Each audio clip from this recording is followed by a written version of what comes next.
किसानों के दिल्ली चलो मार्च का आज दूसरा दिन है। मंगलवार को शाम तक दिल्ली जाने की कवायद के बाद किसान रात को जहां रुक गए थे, सुबह होते ही किसानों ने एक बार फिर से दिल्ली की तरफ अपने कदम बढ़ा दिए। और इसी बीच जब किसान दिल्ली की तरफ बढ़ रहे हैं तो शंभू बॉर्डर पर पहले से मुस्तैद सुरक्षा कर्मियों ने किसानों को रोकने के लिए फिर से आंसू गैस के गोले दागे। शंभू बॉर्डर पर हरियाणा पुलिस और रैपिड एक्शन फोर्स के जवान तैनात हैं।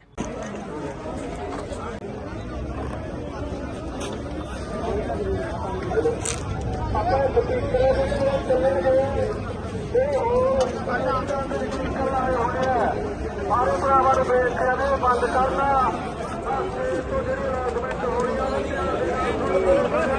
नौजवान वीर फतेह जफे सिंह साहबान जथेबंदियां के आगू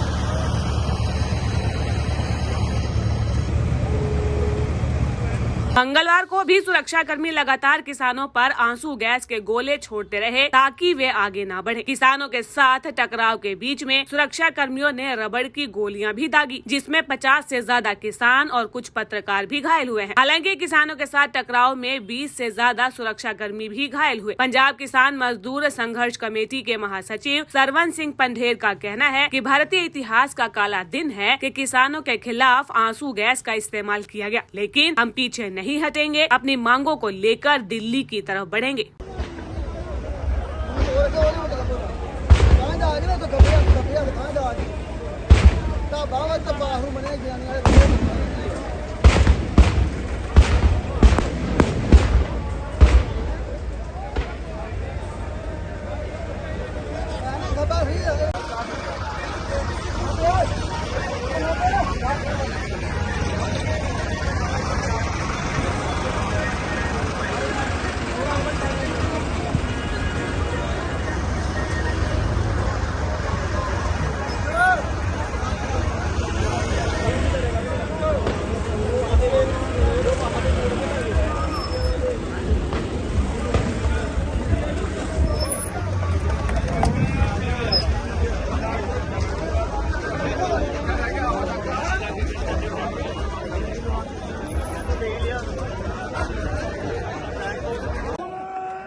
अंबाला के पास शंभू बॉर्डर पर जहां सुरक्षा कर्मियों और किसानों में टकराव देखने को मिल रहा है, तो वहीं किसानों ने जींद में दाता सिंह खनौरी बॉर्डर से दिल्ली जाने की कोशिश की, तो यहां पर भी जबरदस्त टकराव हुआ। सुरक्षा कर्मियों और किसानों के बीच में लाठियां तक चली है और पथराव भी हुआ है। इसी बीच सुरक्षा कर्मियों ने यहां पर भी आंसू गैस के गोले दागे हैं। हरियाणा पुलिस की माने तो प्रदर्शनकारी किसानों ने ट्रैक्टर, ट्रॉली और हथियारों से लैस होकर पंजाब से लगते शंभू बॉर्डर और दाता सिंह बॉर्डर में धारा 144 लागू हो जाने के बावजूद बैरिकेडिंग तोड़ने का प्रयास किया है और पुलिस कर्मियों पर भारी पथराव किया है, जिसमें 24 पुलिसकर्मी घायल हुए हैं। इन पुलिसकर्मियों में 15 पुलिसकर्मी शंभू बॉर्डर पर ड्यूटी के दौरान घायल हुए, जबकि 9 पुलिसकर्मी दाता सिंह बॉर्डर जींद में घायल हुए हैं। पुलिस के द्वारा वाटर कैनन, आंसू गैस तथा हल्के बल का इस्तेमाल कर कानून व्यवस्था बनाए रखने की अपील की गई है।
किसान किसी भी हालत में अपने ट्रैक्टरों के साथ दिल्ली की ओर न बढ़ पाएं, इसके लिए दिल्ली हरियाणा के बॉर्डर पर खड़े कीले बिछाए गए हैं। इसके साथ ही कंटेनर, कंटीले तारों, कंक्रीट, सीमेंटेड और लोहे के बैरिकेड से कई लेयर की बैरिकेडिंग भी की गई है। किसानों को रोकने के लिए मौके पर भारी पुलिस फोर्स के साथ साथ पैरामिलिट्री फोर्स के जवानों की भी तैनाती की गई है। जवानों के पास सुरक्षा उपकरणों के पूरे प्रबंध है। ड्रोन और CCTV कैमरों से लगातार निगरानी की जा रही है।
किसानों की केंद्र सरकार से MSP गारंटी कानून समेत कुछ मांगे हैं, जिन पर किसान केंद्र सरकार की मंजूरी चाहते हैं। इस संबंध में केंद्र सरकार के मंत्रियों और किसानों के बीच में मीटिंग भी हो चुकी है। बीते सोमवार की शाम को दूसरी बार किसानों और केंद्र सरकार के मंत्री पीयूष गोयल और अर्जुन मुंडा के साथ चंडीगढ़ में 5 घंटे से ज्यादा मीटिंग चली थी, लेकिन ये मीटिंग भी बेनतीजा रही। मीटिंग में किसानों और केंद्र सरकार के बीच में सहमति नहीं बनी और इसके बाद किसानों ने दिल्ली चलो मार्च बरकरार रखा है। केंद्र सरकार के साथ बातचीत न बन पाने पर किसानों का यह कहना है कि केंद्र सरकार उनकी मांगों पर गंभीर नहीं है। किसान मजदूर संघर्ष समिति के महासचिव सरवन सिंह पंढेर का कहना है कि हमने बैठक में एक समाधान खोजने की कोशिश की ताकि हम सरकार से टकराव से बचें और हमें कुछ मिले, लेकिन ऐसा कुछ भी नहीं हुआ है।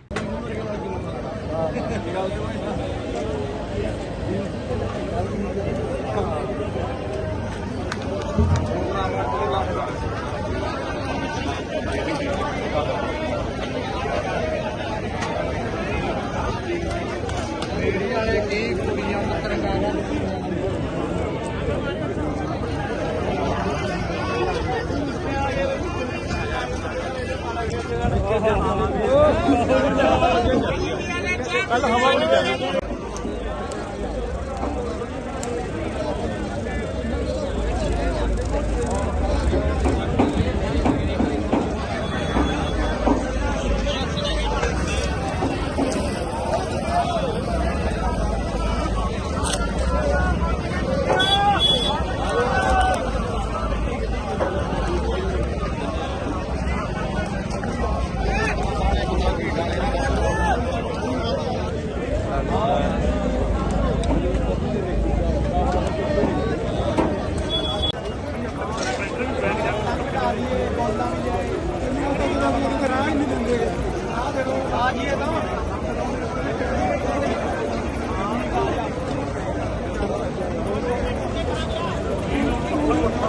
वाली